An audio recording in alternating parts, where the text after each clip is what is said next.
안녕하세요. 성김요양TV의 상큼쌤 인사드립니다. 안녕하세요. 이번에 뵐 수 있을 줄 알았는데 실강을 좀 녹화해서 보내드리려고 했는데 코로나가 장기화되면서 시험이 취소가 돼서 내년쯤에 뵐 수 있을 것 같아요. 그래서 조금 내년을 위한 시험 준비로 좀 열심히 강의를 이렇게 녹화를 해야 되겠다 생각을 하고 아쉽지만 그렇게라도 준비를 하는 것이 좋겠다 해서 나름 열심히 녹화를 하려고 합니다. 오늘은 소화기계 하복부 질환 나갈 차례인데요. 하복부 질환 나가기 전에 상복부 질환이었던 위염, 위궤양, 위암에 대해서 잠깐 복습하고 넘어갈게요. 위염과 위궤양과 위암의 해부학적 특징은 병소가 어디 있느냐 중요한 위치였죠. 그래서 위염은 위 점막까지만 병소가 국한되어 있는 것을 얘기하고 위궤양은 위점막부터 자극과 손상으로 인해서 근육층까지 병소가 확장된 형태를 얘기합니다. 위암은 이렇게 손상이나 자극이 돼서 녹여지고 깎여 내려가는 것이 아니라 덩어리로서 조기 위암과 진행성 위암을 들 수 있는데 덩어리가 되는 그 부분이 어디에 있느냐에 따라서 조기 위암, 진행성 위암으로 나뉘게 되고요. 조기 위암은 점막 하층까지, 점막에서 점막 하층까지 덩어리가 국한되어 있는 그런 상태를 조기 위암이라고 하고 이때 발견이 되면 예후가 좋죠. 하지만 그 이후 점막 하층 이하까지 계속 덩어리가 커지게 되면 근육층까지 덩어리가 더 커지게 되면 진행성 위암이라는 진단명을 붙여서 말 그대로 진행하다 주변 장기의 진행으로 인해서 전이가 잘 되더라 이런 의미로서 정말 하층 밑에 근육층까지 덩어리가 생기는 걸 위암이라고 설명드렸었습니다. 그러면 증상에 있어서는 위염에서는 식사와 관련된 음식 섭취와 관련돼서 생각하셔야 되고 먹는 것과 연관지어서 식사 후에 바로 상복부에 불편감이 느껴지게 되면 그것은 위염이죠. 특히 급성 위염이고 그리고 위궤양의 경우에는 새벽 1, 2시에 상복부 통증이 있거나 많이 불편감이 심한 경우 특히 이제 1, 2시 새벽 1, 2시 이게 포인트가 되겠죠. 그래서 그게 위궤양이라고 증상이 붙여지고 위천공과 위협착의 뜻을 정확하게 알고 계셔야 된다고 말씀드렸습니다. 위암은 서서히 진행돼서 증상이 잘 나타나지 않아요. 그래서 그런 증상들 각각의 특징적인 그 증상들을 잘 명확하게 잘 기억해 놓으시길 바랍니다.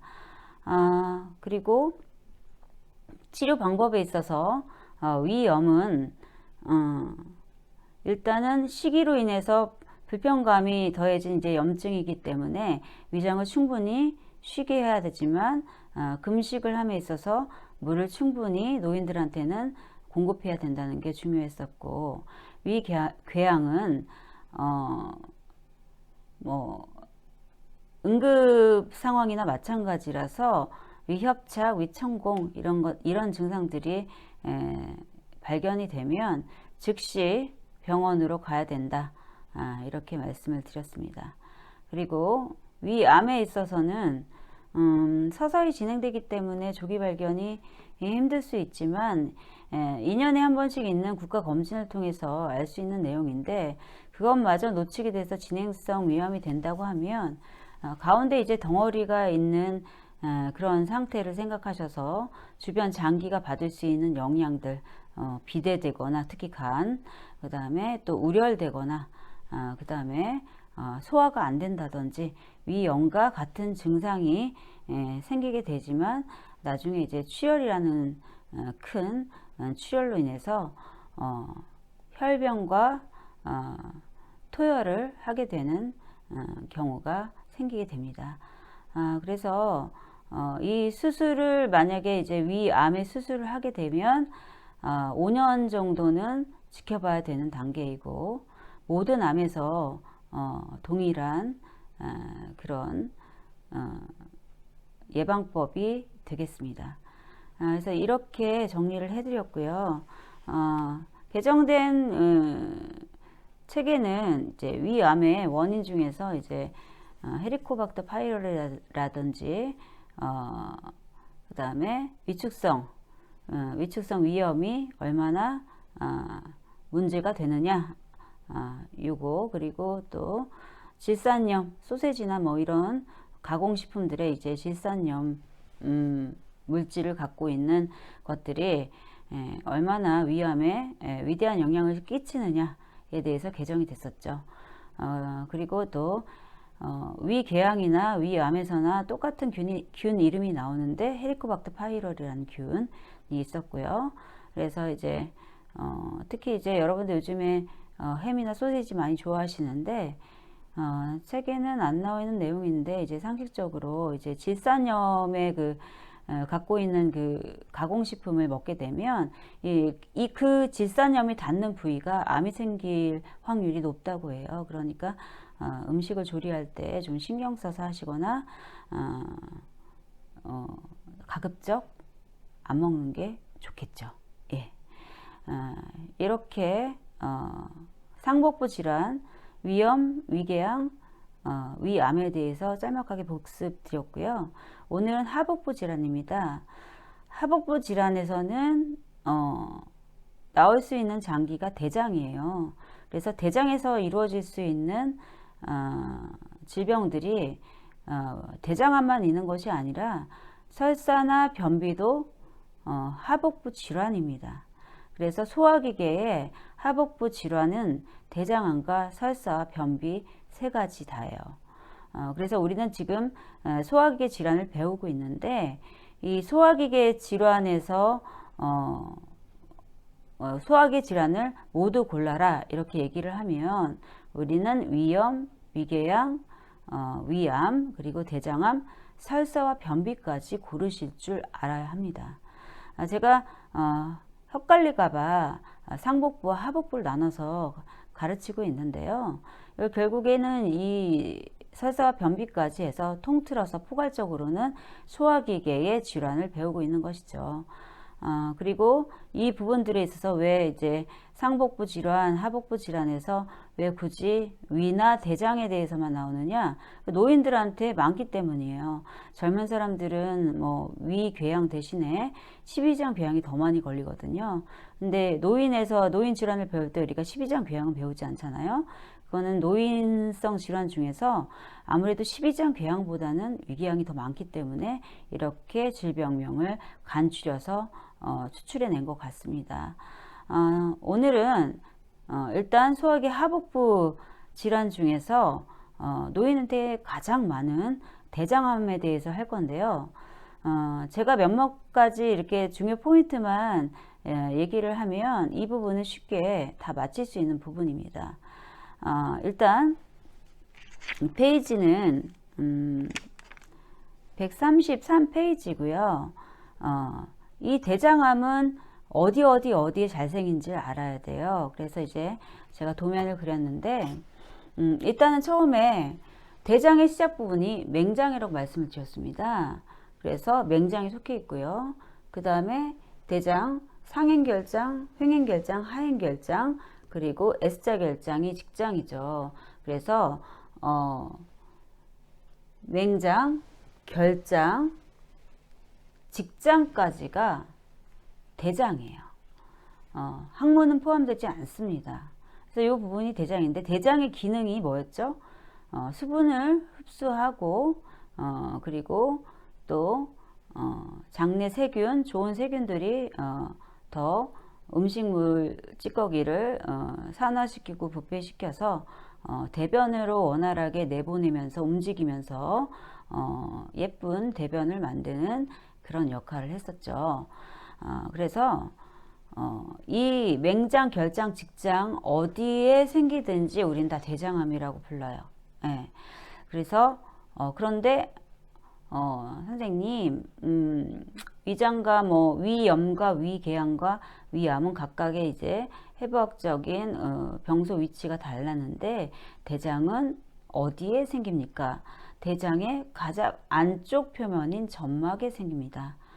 점막의 덩어리로 자리 잡게 되죠. 모든 암은 덩어리예요.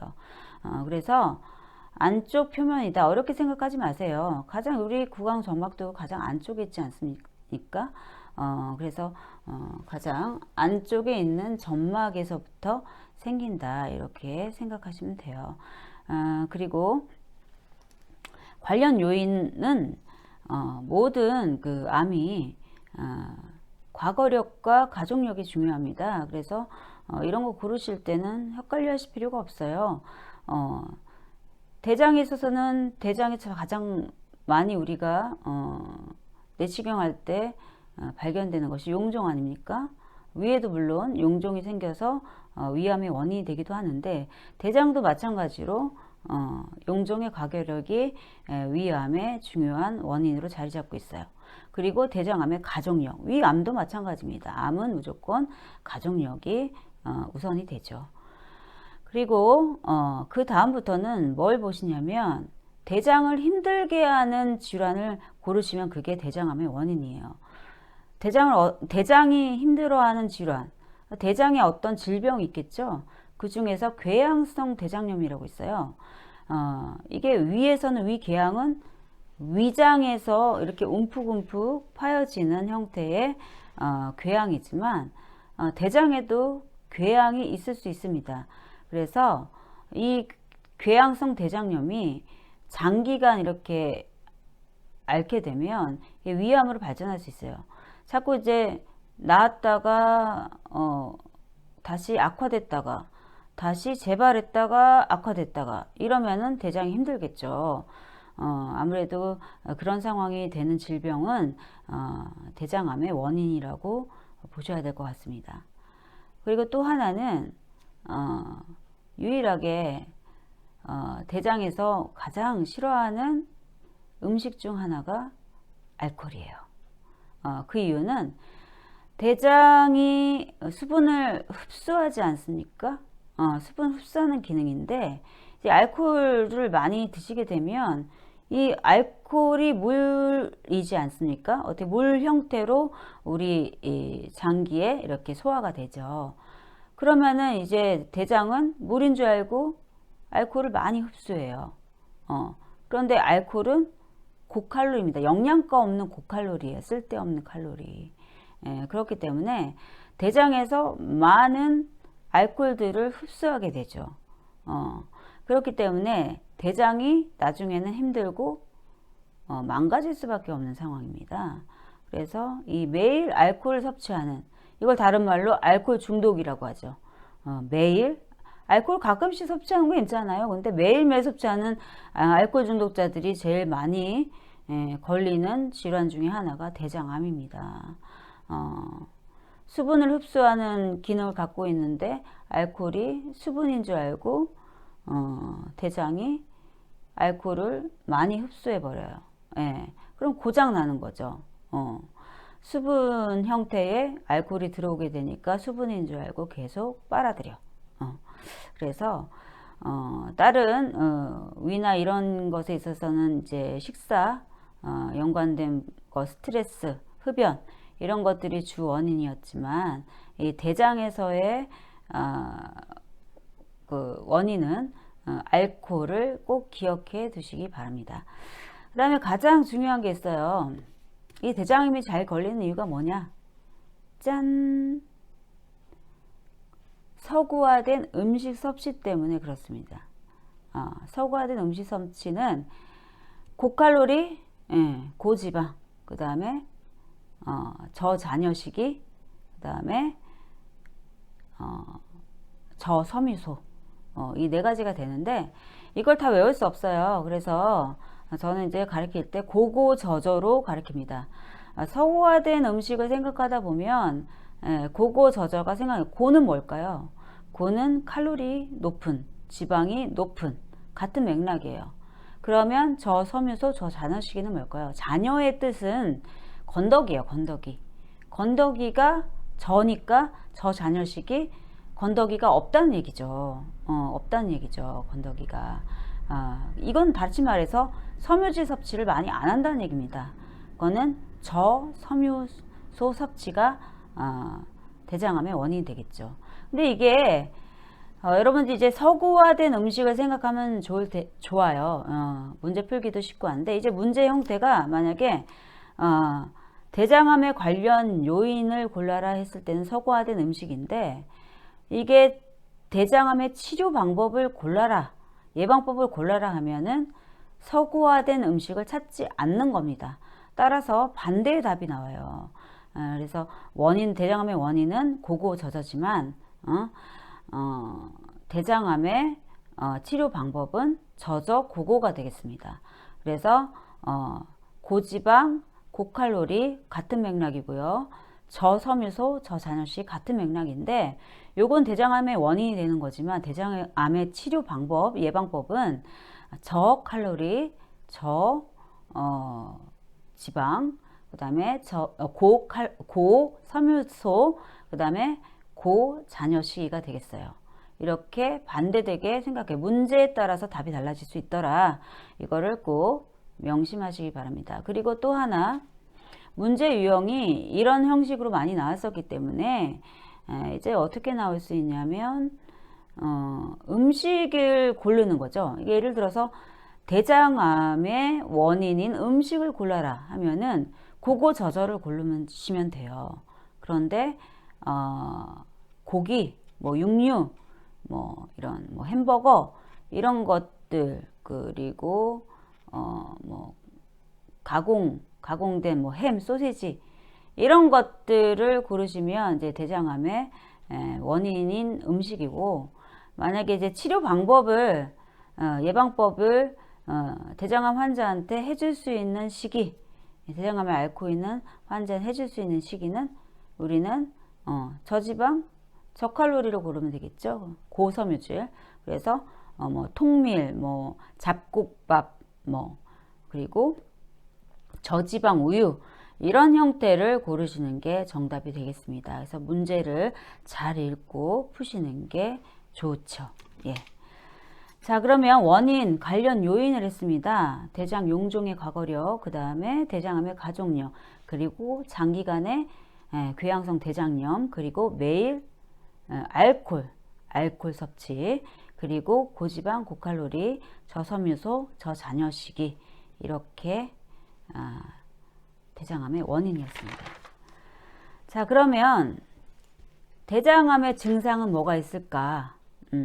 일단 이것도 대장에 뭐 맹장부터 결장, 직장까지 일단 뭐 덩어리가 생기는 거죠. 덩어리가 점점 더 커지면 어떻게 될까요? 막히죠. 그걸 폐색이라고 합니다. 장폐색이 되는 거예요. 그럼 변이 잘 내려올까요? 변비가 생기게 되죠. 그래서 일반적인 우리가 변비 많으신데 변비를 갖다가 내가 원래 변비가 있었어 이렇게 생각할 것이 아니라 배변의 양상이 굉장히 사람마다 중요하다.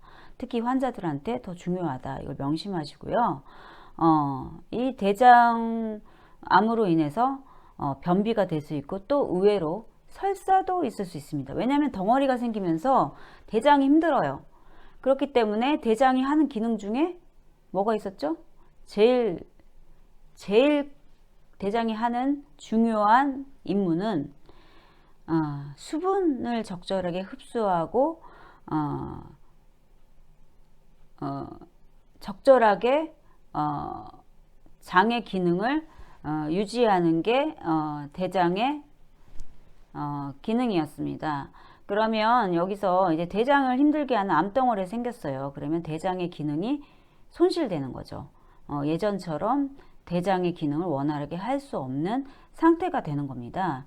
그래서 이제 대장은 힘들어져요. 그렇게 되면 덩어리가 생겨서 변비가 생길 수도 있겠지만 수분 흡수를 제대로 못하게 되어서 대장 안에는 물이 그대로 남아있는 형태가 되죠.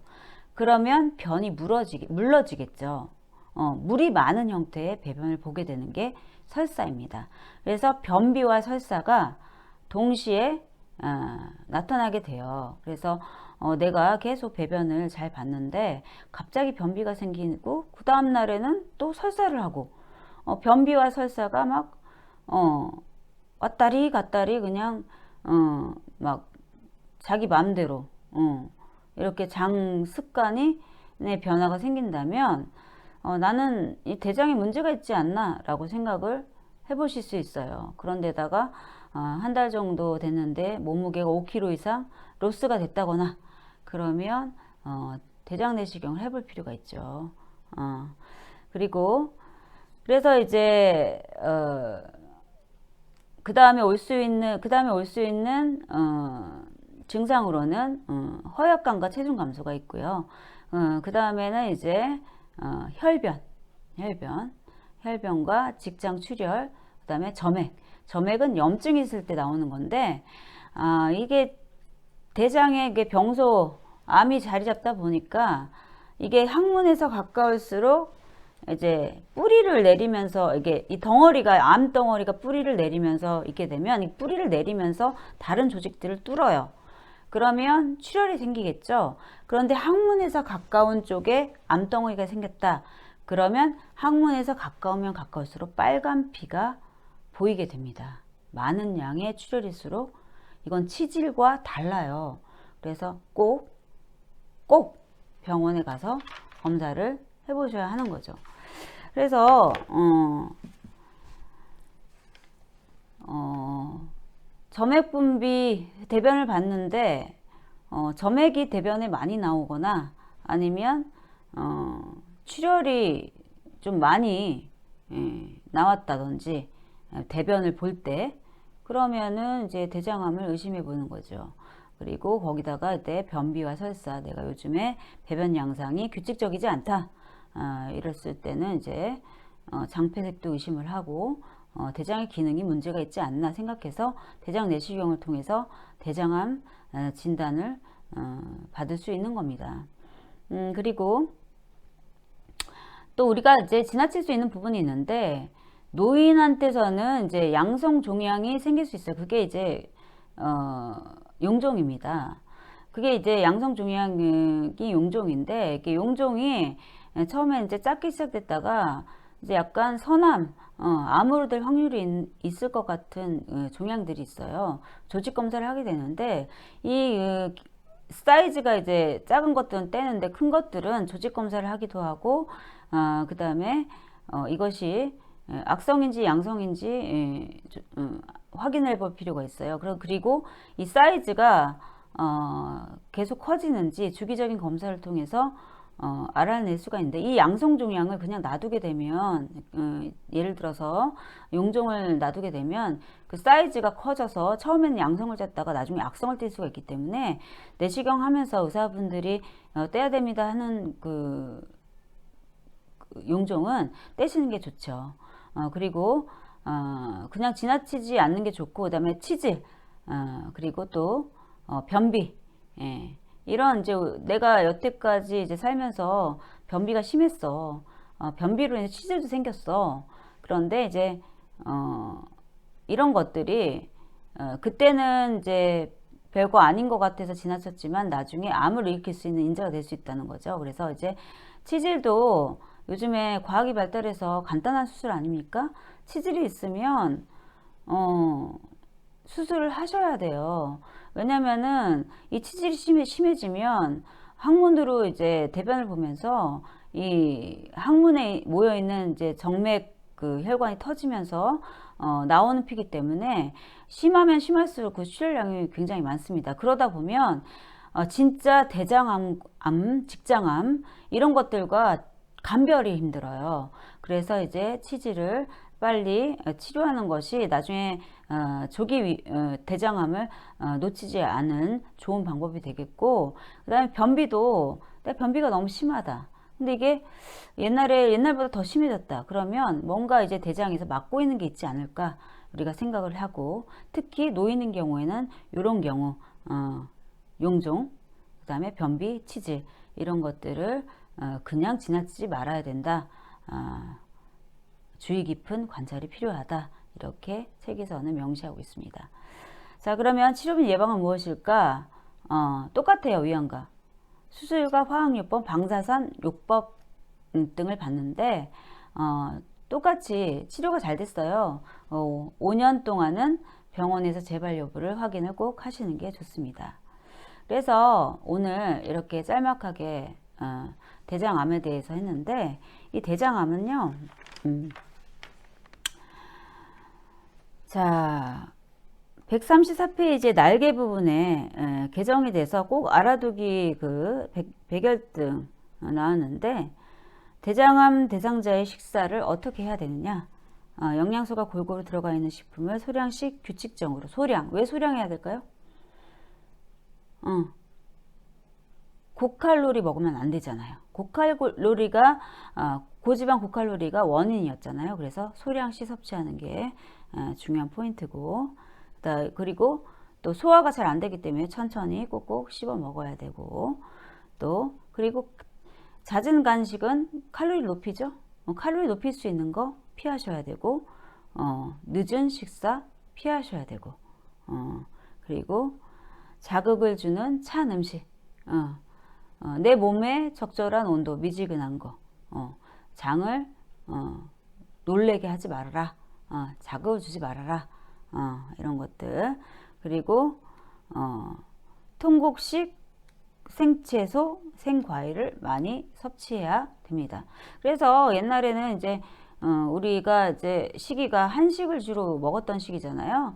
그때는 이제 논밭에서 고추 따다 먹고 상추 따다 먹고 뭐 이래서 대장암이 별로 없었어요. 섬유질을 많이 섭취를 하다 보니까 배변이 원활했었죠. 근데 지금은 뭐 서구 문화가 들어와서 피자 먹고 뭐 햄버거 먹고 뭐 이렇게 칼로리가 높은 걸 먹다 보니까 섬유질 섭취가 아무래도 약해져요. 그러다 보니 배변이 원활하게 안 되다 보니 안 좋은 물질이 계속 대장에 쌓여 있으면 대장이 얼마나 힘들겠습니까? 그로 인해서 대장암 발병이 많이 되고 있죠. 그리고 하루에 대장이 좋아하는 거는 대장의 기능 중에서 수분 흡수 아닙니까? 대장이 좋아하는 건 당연히 물이죠. 알코올이 아닌. 그렇기 때문에 하루에 최소 6잔에서 8잔 1.5리터 이상은 마셔줘야 된다. 이 정도. 그리고 금연절주 필수고요. 그리고 적당량의 운동 필요하죠. 운동을 하시는 분들은 장 운동이 활발해져요. 그래서 장 운동에 활발해지면 배변의 습관도 좋아지죠. 그래서 운동, 어느 질병이나 운동은 필수입니다. 그래서 여러분 오늘 이렇게 대장암에 대해서 공부했는데 딱 30분 정도 됐네요. 오늘 코로나가 장기화돼서 다시 실강을 할 수 없음에 아쉽지만 저는 꾸준하게 이곳에서 여러분들에게 알짜배기 강의를 하도록 하겠습니다. 오늘 시청해주셔서 감사합니다. 잠시 쉬었다가 설사 변비 이어서 나가겠습니다. 감사합니다. You probably think that you